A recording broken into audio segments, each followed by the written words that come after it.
pergunta é: tem tratamento para a síndrome pós-spike? Iniciado esse tratamento, né, esse protocolo que é personalizado para cada paciente, em quanto tempo o paciente começa a perceber a sua volta plena à saúde, né? Quanto tempo leva, no mínimo, aí, doutora Elisa? Doutora Elisa, falamos aí, assustamos um pouco agora, até eu fiquei um pouco assustado, mas a pergunta é: tem tratamento para a síndrome pós-spike? Sim, nós temos um tratamento que tem sido bastante eficaz, tá?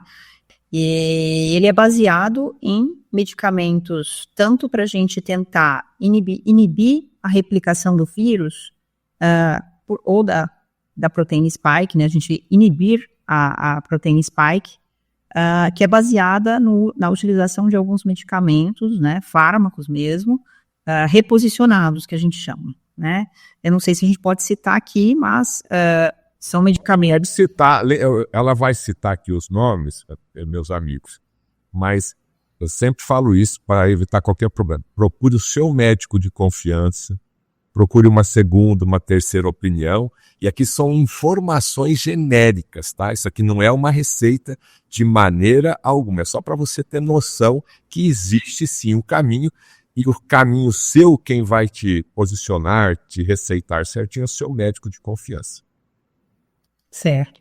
Então, a gente tem que abordar, né, a parte da proliferação da proteína spike, que é a causa tóxica que está causando esses efeitos no corpo, né? Então, a ivermectina é um medicamento que a gente utiliza com uma certa frequência e tem tido uma resposta muito boa, com baixíssima, não tem toxicidade, assim, pelo menos nos casos que eu atendi, e também devido à sua baixíssima absorção, né, um medicamento que é metabolizado basicamente nos intestinos, né, então essa coisa que foi falada no passado, que poderia causar problema no fígado, assim, eu desconheço esse tipo de efeito colateral na minha experiência e também nos estudos, tá, é um medicamento muito seguro, tá. A gente utiliza nutracêuticos, né, obviamente avaliando antes os exames, mas a gente tem que deixar uma otimização de vitaminas D, principalmente vitamina B12, né, selênio, ferro, tudo isso tem que estar em níveis muito ótimos, né, zinco, para melhorar a imunidade do paciente e melhorar a resposta ao tratamento, né. Tem outras moléculas, né, como por exemplo a metformina, que é um medicamento utilizado para tratamento de diabetes, resistência à insulina, que tem tido uma resposta muito boa na síndrome pós-Covid, porque ela não tem só esse efeito em diminuir a resistência à insulina, né? A metformina, além de efeitos anti-inflamatórios, antioxidantes, ela diminui a produção de citocinas inflamatórias, como uma imunomoduladora bem importante, ela também faz um efeito como o do jejum intermitente. Então, a gente sabe que o jejum intermitente, depois de um tempo sem comer, a gente faz uma autofagia, como uma reciclagem das células velhas que a gente tem, do lixo tóxico celular que a gente tem no corpo. Então, com o jejum intermitente, a gente elimina essas células, eventualmente células tumorais que estavam lá se proliferando, a gente diminui ou até elimina esse tipo de célula com o jejum intermitente. Bom, a natoquinase, que é um derivado da soja, fermentado de soja, muito utilizado no Japão, eu gosto bastante também, é um produto natural que degrada a fibrina, que é um componente dos microcoágulos, que às vezes se formam na síndrome pós-Covid. Então, indivíduos que têm dedímero aumentado, fibrinogênio aumentado, que são marcadores de degradação de coágulos, né? Então, a gente pode tentar utilizar isso no intuito de diminuir, né, esses coágulos até ir degradando, até eles desaparecerem, né? Então, é muito importante, né, observar esses dímeros, né, porque se você tem microcoágulos, você tem que investigar isso, né? Se tem algum coágulo obstruindo o pulmão, por exemplo, às vezes até mesmo alterações cerebrais, né? Micro-AVCs podem acontecer em decorrência desses microcoágulos. Então, o dímero é um marcador importantíssimo aí que a gente tem que acompanhar, e a natoquinase é um dos produtos naturais aí que a gente pode lançar a mão para tratar essa hipercoagulabilidade aí na síndrome pós-Covid. Iniciado esse tratamento, né, esse protocolo que é personalizado para cada paciente, em quanto tempo o paciente começa a perceber a sua volta plena à saúde, né? Quanto tempo leva, no mínimo aí, doutora Elisa? Olha, a gente preconiza um tratamento mínimo de 12 semanas, tá? Mas alguns pacientes notam a diferença após poucas semanas, né? Não, antes de completar essas 12 semanas, muitos pacientes já referem uma melhora significativa, tá? Alguns pacientes precisam de mais tempo de tratamento, tá? Então, mais do que 12 semanas, às vezes. Mas o que eu tenho observado na prática clínica é que essa resposta tem sido mais rápida, tá?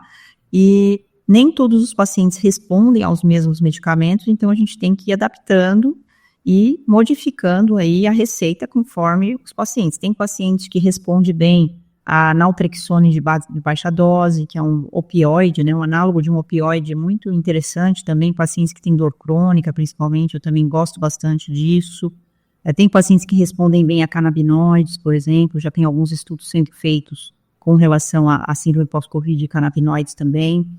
Então, tudo vai depender da avaliação individual, mas a resposta deve ser observada aí até 12 semanas o paciente tem que apresentar uma resposta aí significativa com os tratamentos. Estou conversando aqui com a pneumologista, a doutora Elisa Lombardi. Mais uma vez eu peço aí o seu like, né, o seu positivo, e compartilhe essa live aqui no grupo da família, no grupo da empresa aí, porque sempre tem alguém que está precisando dessa informação.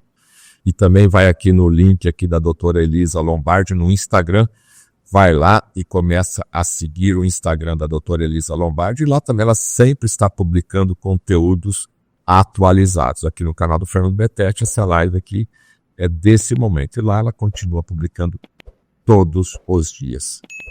Eu vi recentemente no seu Instagram, doutora Elisa, o cigarro eletrônico, e virou muito mais do que moda, né?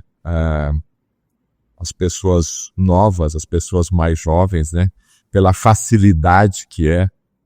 Eu já presenciei algumas festas aí que o pessoal usa esse vape, né? Se não me engano, cigarro eletrônico.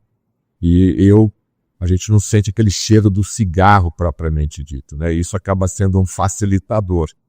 E eu queria abordar esse assunto rapidamente aqui contigo, porque a mídia tem mostrado aí muitas mortes, né?